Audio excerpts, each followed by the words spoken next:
This is Tony from Fantasy Quick Hits on tight end Logan Thomas. Logan Thomas, interesting guy. He was a quarterback at Virginia Tech, drafted by Arizona in the fourth round of the 2014 draft.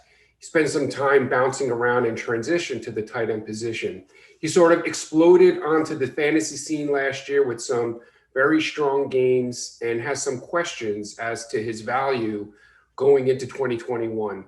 Now, while he isn't an elite talent, his biggest strength, and this really should not be overlooked, especially at tight end, he is extremely reliable.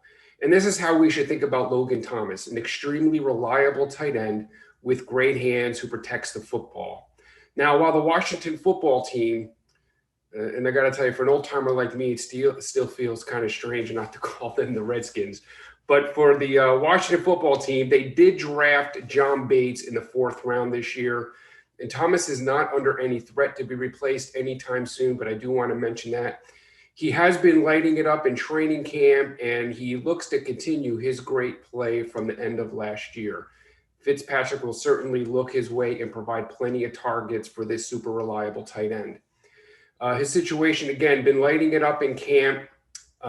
And we do kind of expect somewhere around 120 plus targets for Thomas, making him a weekly starter. He's been mostly healthy the past 2 years, and other than his age being of a little concern for injury, he is a low injury risk.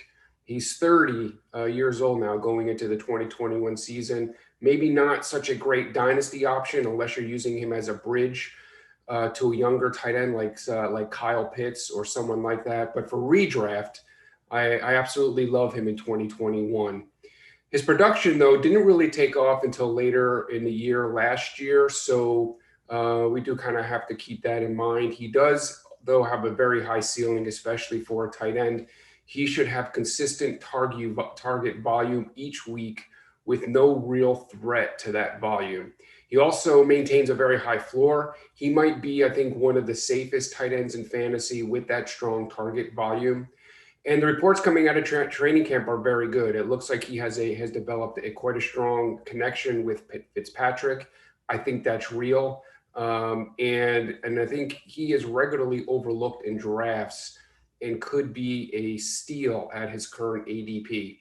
One last note, he does have a very, very favorable fantasy schedule for 2021.